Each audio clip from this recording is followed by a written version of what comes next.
say, well, I practice medicine. Means you do it every day. It's your way of life. So this is a very odd thing for Westerners to understand, and particularly for Americans, because we are so fixated on the future. When we say we want to put something down, we say it has no future. Well, do you? Much better to have a present. Because if you don't, it's useless to make plans, because when they work out, you won't be there to enjoy them. You'll be thinking of something else. So this is one activity which is curiously different from all others. It has no purpose. It's rather like music or dancing in that respect. Why do you listen to music? Supposing there would be a culture with no music, would you consider that a high culture? But why do you do it? Well, some people say, well, we go to the concert to improve our minds. Well, if you do it that, you're not listening. As you see, music is peculiar in that it is a marvelous pattern of sounds that doesn't mean anything. There is some inferior music that means something, what we call program music, like the Tchaikovsky 1812 Overture, or some of Debussy's perpetrations, such as the Englutted Cathedral, where it's creating visual pictures or imitating natural noises, the beat of horses' hooves or rollings of military drums and the sound of the waves, etc. Just imitation. Now, great music, as composed by Bach or Mozart or the Hindu music or some of the great contemporary composers, doesn't mean anything except itself. It isn't going anywhere. Otherwise, the fastest orchestras would be considered the best.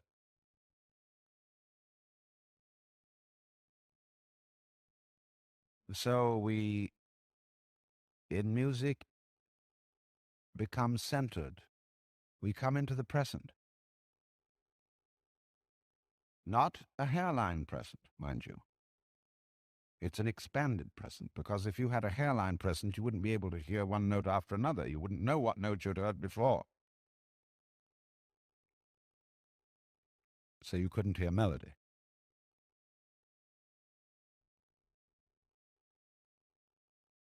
But in this, you are released into reality.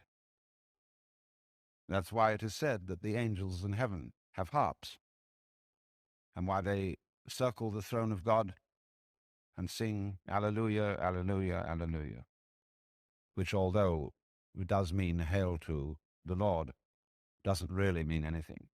When you really get swinging with an Alleluia, uh, it's just Alleluia.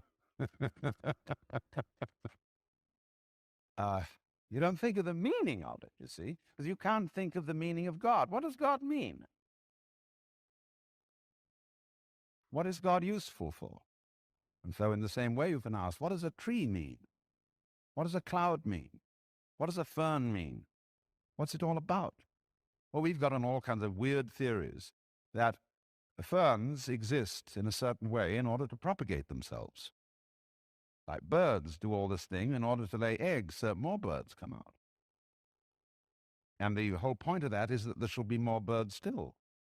This is a purely engineering approach to life. Uh, which is completely senseless. Things don't mean anything. Birds don't mean anything. Trees don't mean anything. Words mean something, yes, because they point to something beyond themselves. They are signs. But if you take words too seriously, you're like a person who climbs a signpost instead of going where it points.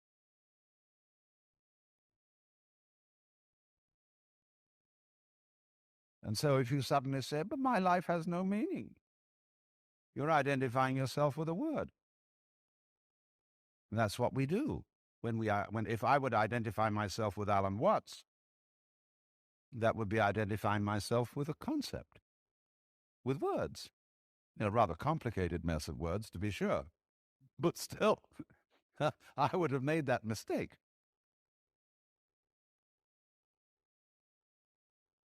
So then, it has to be understood about meditation that it's not an exercise, it's not a gymnastic, it's not the ordinary sort of self-improvement procedure. And one does it not to be good for you, but just because you dig it. Because at last you find yourself in the center, the eternal now, in which past and future drop away.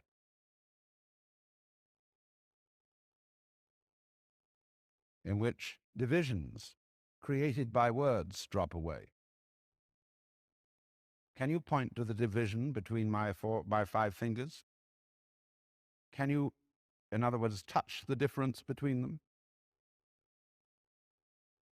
Can't be done. Because the difference is conceptual. True. They can all move independently, but only because they're one with the body, and the body is one with its environment. You cannot separate those. Like bees and flowers. Where there are no flowers, there are no bees. Where there are no bees, there are no flowers. They look very different, but they are essentially one organism. The head and the feet look very different, but they are parts of one organism. Not really parts. Parts is a mechanical word. Like got any spare parts? The organism doesn't have parts. It has features. Now, there's not very much point in merely talking about this. You can understand it only by doing it.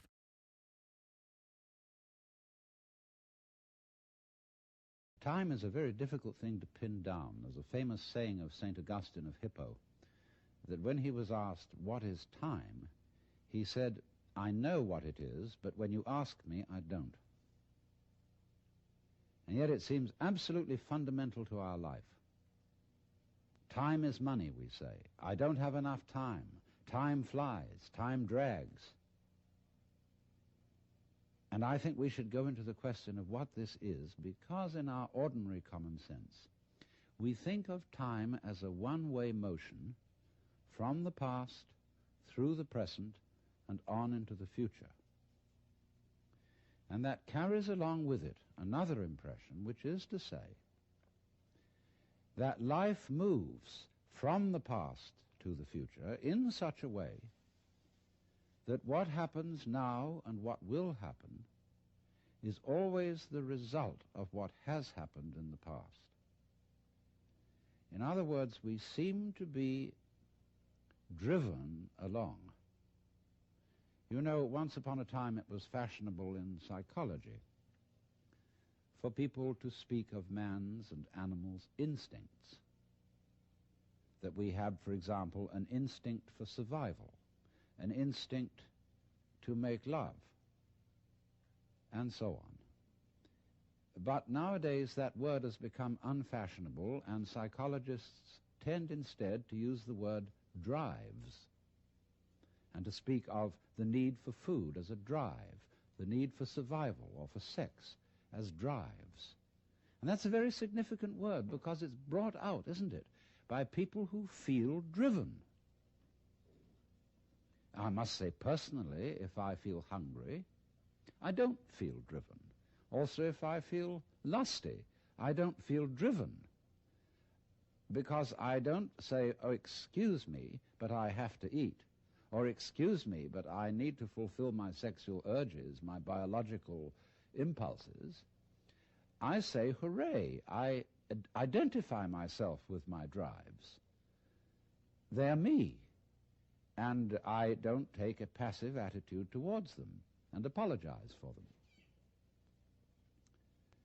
So the whole idea of our being driven is connected with the idea of causality, of life moving under the power of the past.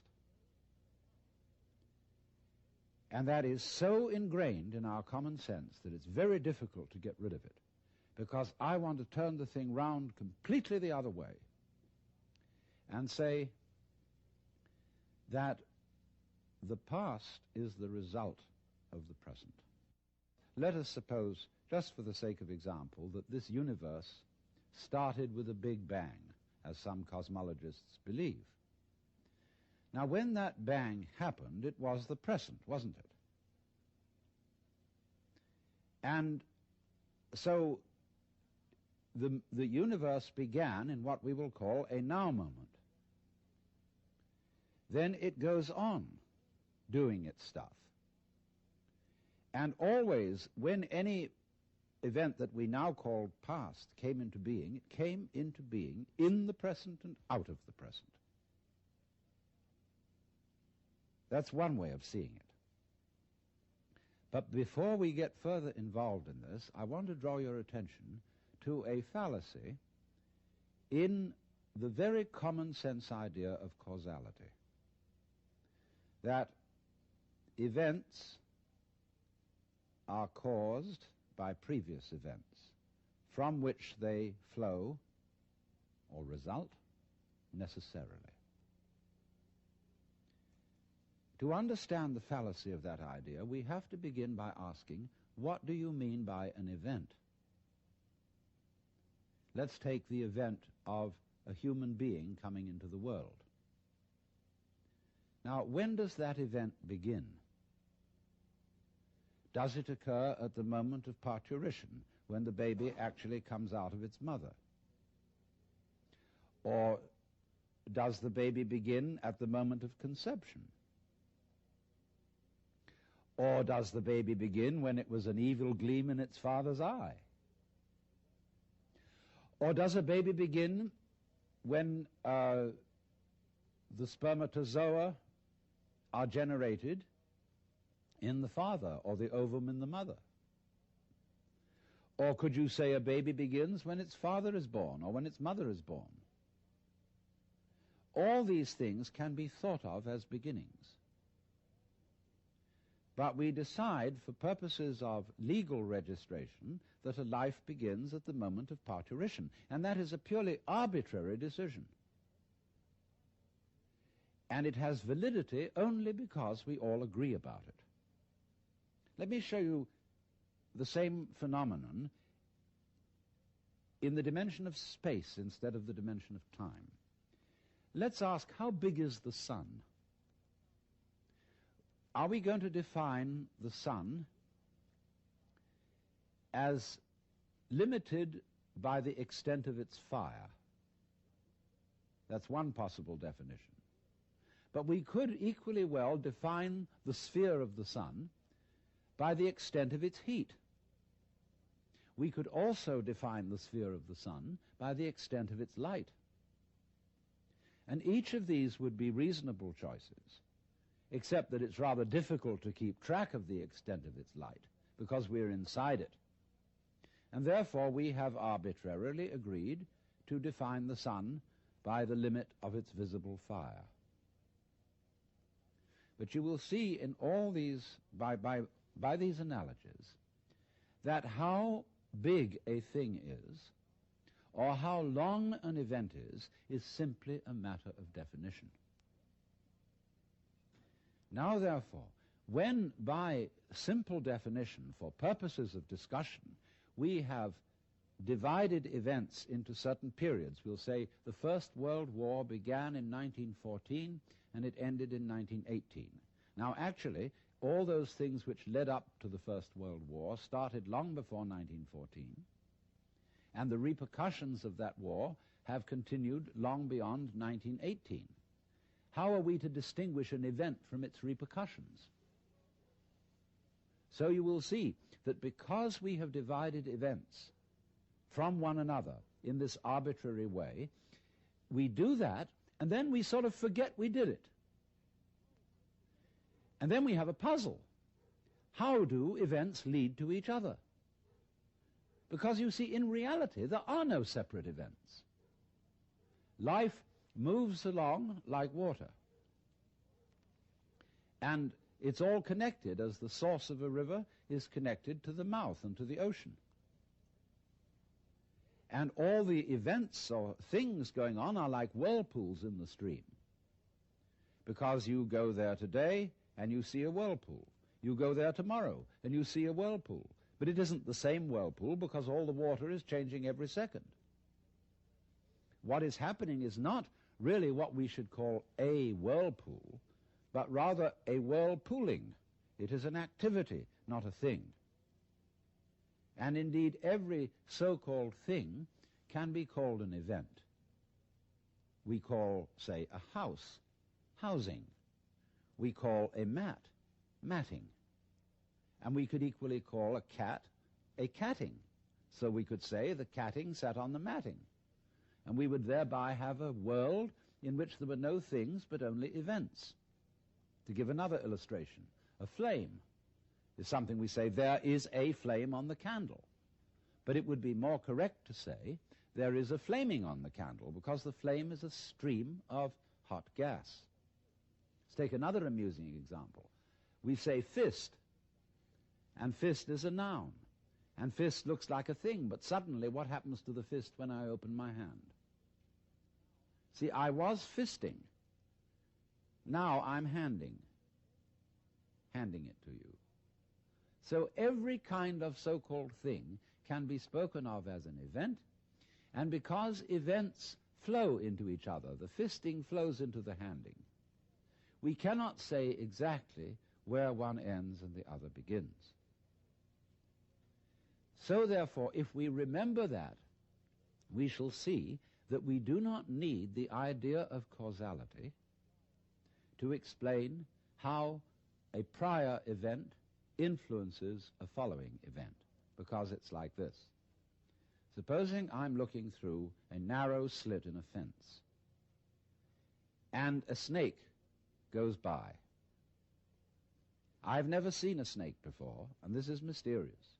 And I see through the slit in the fence, first the snake's head. Then I see a long, trailing body, and then finally the tail. I say, well, that was interesting. Then the snake turns round and goes back. And again I see first the head, and then after an interval the tail. Now if I call the head one event and the tail another, it will seem to me that the event head is the cause of the event tail, and the tail is the effect. But if I look at the whole snake, I will see a head-tailed snake, and it would be simply absurd to say that the head of the snake is the cause of the tail, as if the snake came into being, first the head and then the tail. The snake comes into being out of its egg as a head-tailed snake. And so in exactly the same way, all events are really one event. We're looking, when we talk about different events, we're looking at different sections or parts of one continuous happening. And therefore, the idea of separate events, which have to be linked by a mysterious process called cause and effect, is completely unnecessary. But having thought that way, we think of present events as being caused by past events, and therefore we tend to regard ourselves as the puppets of the past, as driven along by something that is always behind us. Now, to overcome this impression, it's very simple. You begin again with an experiment which I suggested in a previous talk about meditation. Approach the world through your ears. If you shut your eyes and make contact with reality purely with your ears, I mean, it's kind of silly perhaps to shut your eyes when you're looking at television, but do it just for a moment. And you will realize that the sounds you are hearing are all coming out of silence. You hear, and it fades away, fades, fades, fades, fades, and finally disappears. It's a curious world, this, isn't it? Because you hear all the realities in it, the sounds, suddenly coming out of nothing. You don't see any reason for them to begin. They just appear, and then they echo away through the corridors of the mind, which we call memory. Now, if you open your eyes, it's a little harder to see this with your eyes because, unlike sounds, the eyes sound static. Or rather, they look static. Everything looks still to your eyes. But you must understand that the world you are looking at, say when you look at a light, that light is vibrating. All material things are vibrations, and they are vibrating at you now in the same way as the sound was vibrating on your ears. In other words, the present world that you see is a vibration coming just as the sound comes out of silence. The light is coming out of space. It's coming out of nothing straight at you now and echoing away into the past. So the course of time is really very much like the course of a ship in the ocean. Because here's the ship, you see, and it leaves behind it a wake.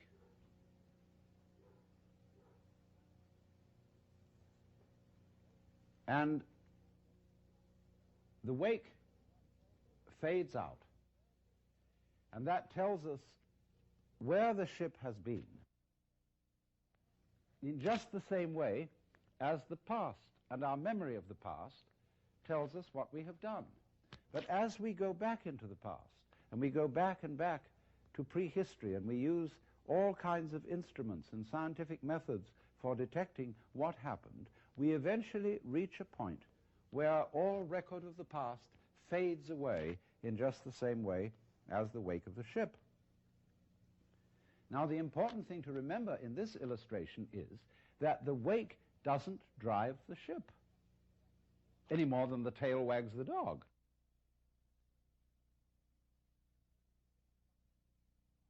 Supposing there's a neurotic, difficult child, and one school of thought used to say, well, bang him about, beat him up, and maybe he'll change. But then they said, oh no, that's not fair to the child to beat him up because it was his parents. They didn't bring him up properly. And so then they say, well, punish the parents. Well, the parents say, excuse me, but our parents were neurotic too, and they brought us up badly, so we couldn't help what we did. And so since the grandparents are dead, we can't get at them. And in any case, supposing we could, we would pass the whole blame back to Adam and Eve in the Garden of Eden. And they say they started all this mess.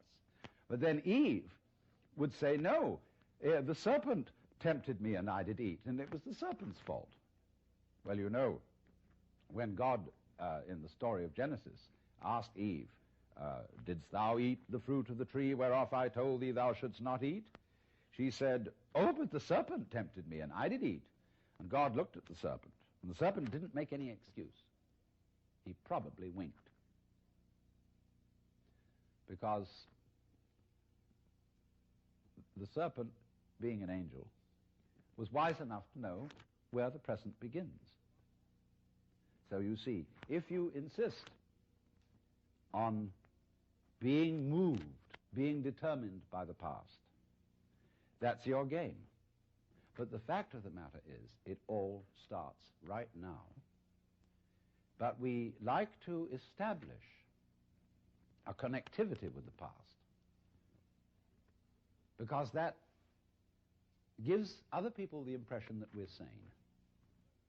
If you ask me then, why am I talking? Well, I could say I'm making a living this way, or I have a message that I want to get across to you. But that is not the reason.